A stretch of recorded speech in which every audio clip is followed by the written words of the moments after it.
I noticed him the first time on a Tuesday night, standing outside my apartment door, as if he belonged there.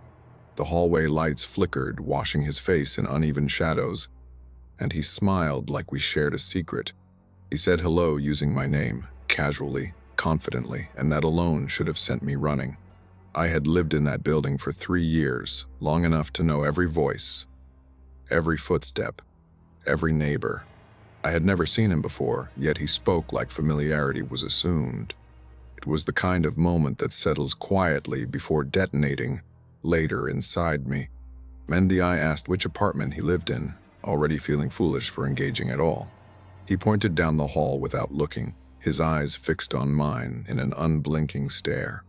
Something about his posture felt wrong, like a mannequin taught to imitate comfort. When he finally walked away, his footsteps made no sound. I stood frozen, listening, counting breaths, waiting for a door to open. None did. Eventually, I convinced myself exhaustion was playing tricks, and I went inside, locking every bolt. Sleep came poorly, and dreams carried the same hollow smile into darkness with me, watching helpless and awake. Tumda. The next evening, a knock came at exactly 9:12.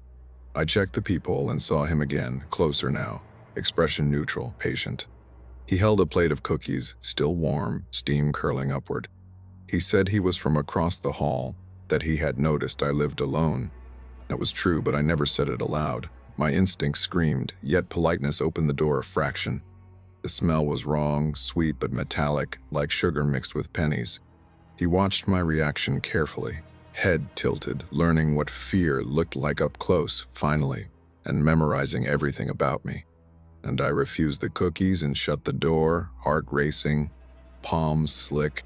Through the wood, I heard him whisper my name again, slower this time, savoring it. Then silence.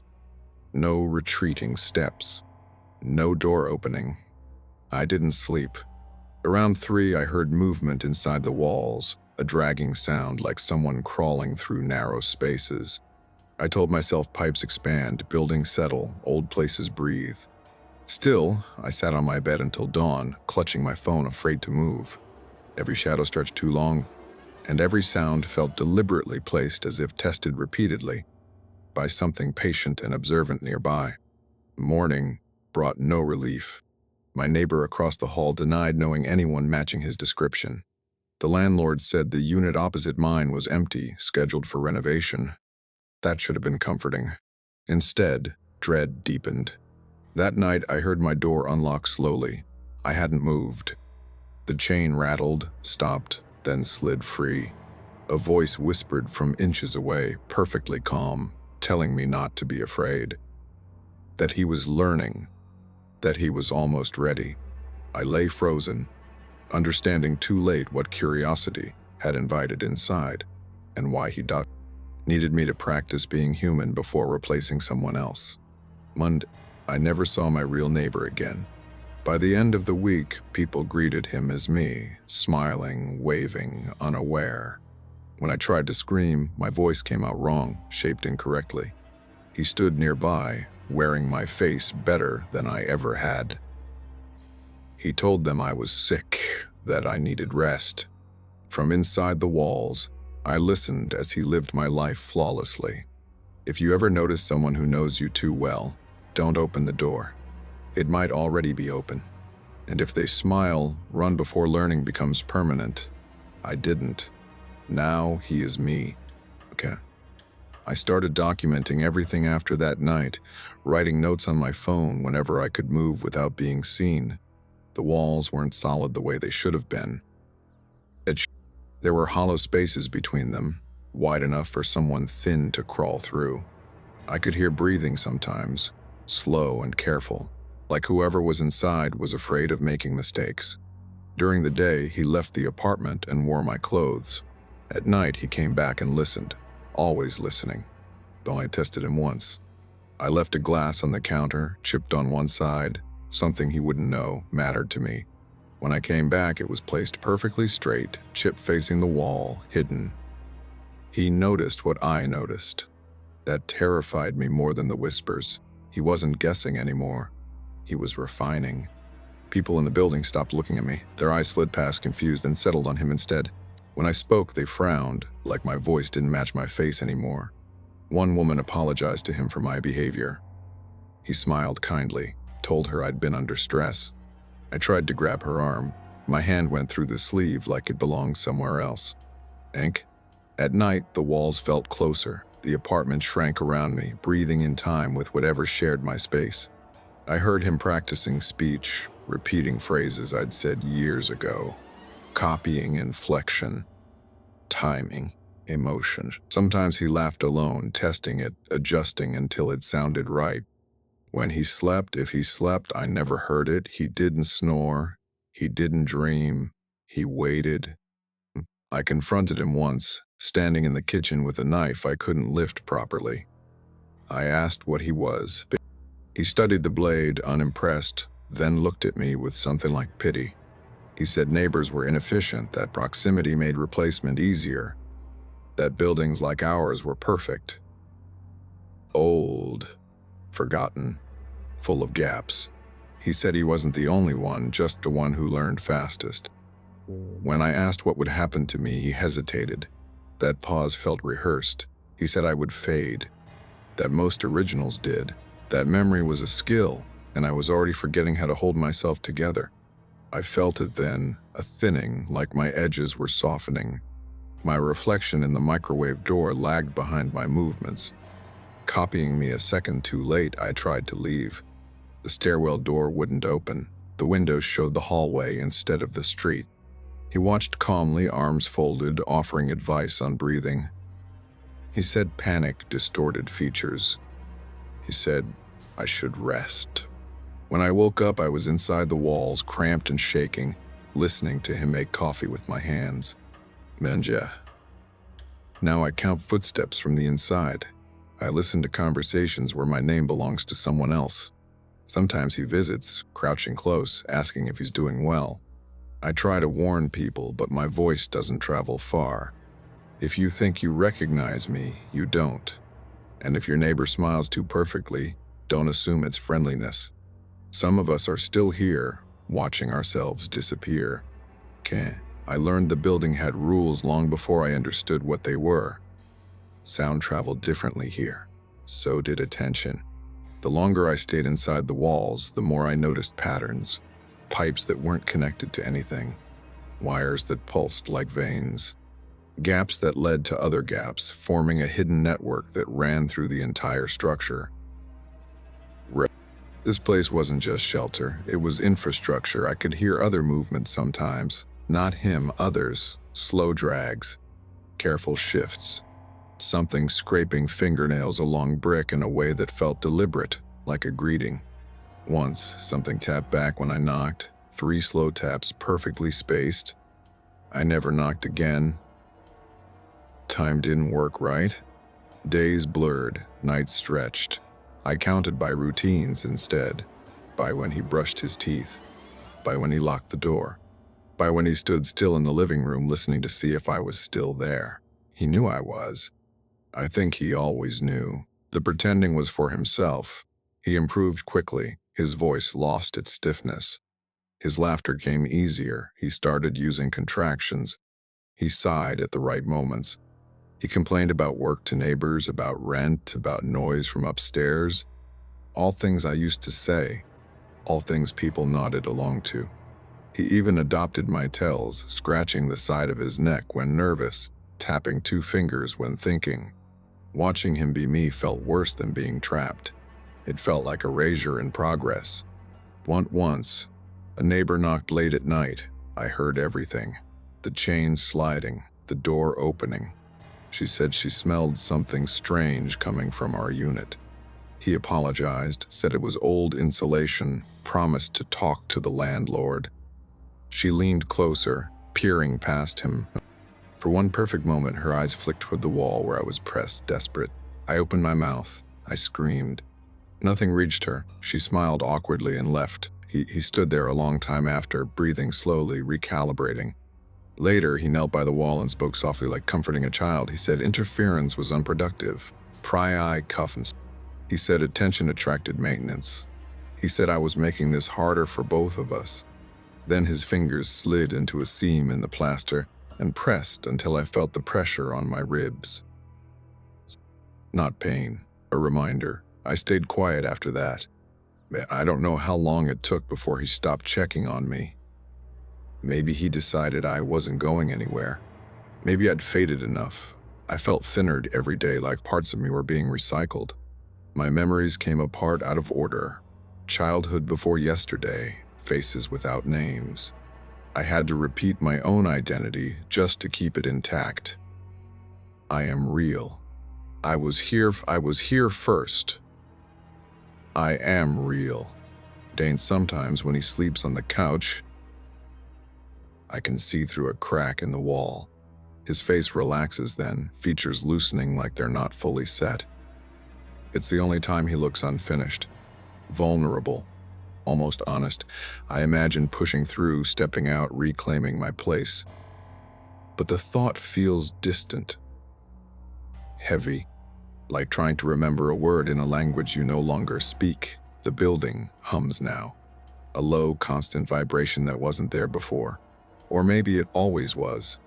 Maybe I just learned how to hear it. I think it's feeding him. I think it's feeding all of them. People move in, people disappear, life goes on, the rent gets paid, the walls get thicker. If you live somewhere old, somewhere quiet, listen carefully. Pay attention to what echoes and what doesn't. And if you ever feel like your neighbor knows you a little too well, like they're learning you instead of meeting you, don't wait. Leave, because once they settle in, there isn't room for both of you. Ken. I don't sleep anymore, not the way I used to. Whatever passes for rest comes in fragments, shallow and gray, like sinking just under the surface of water and never fully going under. The walls keep me awake. They remember things. Sometimes they replay moments I don't want back. My laugh from years ago. A phone call with my mother. The sound of my own footsteps coming home late, keys jangling, unaware that something was already waiting. Den, he brings people over now. Friends, co-workers, a woman once. I recognize the way he smiled at her. The way I used to smile when I wanted someone to feel safe around me. He offered her a drink, asked about her day, listened in the right places. I pressed my forehead against the drywall and tried to focus on the sound of her voice. Forey's sounder one, memorizing it the way he memorized mine. For a moment, I wondered if she would move in, if I'd have company inside the walls. The thought terrified me more than being alone. She didn't stay long. He walked her to the door, waited until her footsteps faded, then stood very still. I felt him turn his head toward the wall without looking directly at it. He said my name softly, testing it. It sounded natural coming from him now, too natural. He asked if I was still there. I didn't answer. I didn't know if I could. Benz, the maintenance man, came a week later. I knew because the building tensed up, like it was holding its breath.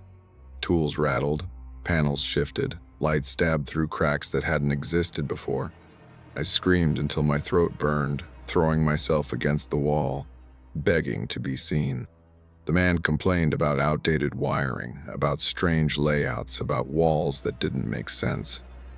He knocked once, confused. My heart surged. This was it. This was how it ended. Then my neighbor laughed. My laugh. He joked about old buildings being full of quirks, said the noise was probably just pipes. He offered coffee. The maintenance man shrugged. The wall was sealed again. Darkness returned, thicker than before. The building exhaled. After that, he stopped pretending around me. His visits grew less frequent, but more deliberate. When he did come, he studied me like a finished project, checking for flaws. He asked if I remembered things. I told him yes, even when I wasn't sure. I was afraid that if I said no, he'd decide I was no longer useful, or no longer real. I feel myself thinning faster now, not physically, conceptually. Like the idea of me is being overwritten. When people say my name out loud, It feels like they're talking about someone else. Even in my own memories, my face is starting to blur. Sometimes I see his instead, standing where I should be, living a life that fits him better every day. Bonds. There's a new family moving in downstairs. I hear laughter, boxes, the sound of a fresh start. I want to warn them. I want to tell them this place doesn't just house people. It learns them. It replaces them. But my voice doesn't carry. Or maybe it does, and no one knows how to listen anymore. Mance, tonight he stood close to the wall again. He said he thinks the transition is almost complete. He thanked me, genuinely, for being patient. He said I helped him understand how to stay. Then he turned off the light and went to bed, humming softly, off-key, in a way I used to be. I'm still here, I think. But I don't know for how much longer. If you're hearing this, if any part of me reached you, please remember something for me. Check on your neighbors, really check. And if one day someone answers your door wearing a familiar face that feels just a little too practiced, trust that feeling. Bland, because sometimes what's living next door isn't new. It's what's left of someone who waited too long. I don't know when I stopped trying to escape. There was no moment of surrender, no clear decision, just a gradual understanding that resistance required a shape I no longer had. My thoughts drift now, slow and shallow like reflections on dirty water. I can still observe, though. That seems to be the last thing to go. He's fully settled in. No hesitation anymore, no stiffness. People laugh with him easily. They invite him out. They trust him. I hear my voice in his conversations, but it doesn't sound like mine anymore. It sounds improved, smoother, more confident. Like a version that was always supposed to exist. The building is quiet tonight. That usually means it's done feeding. When the walls hum like this, low and satisfied, it's because nothing is out of place. Everything is where it belongs, including me. I tried to remember my face earlier. I couldn't. I know I had one.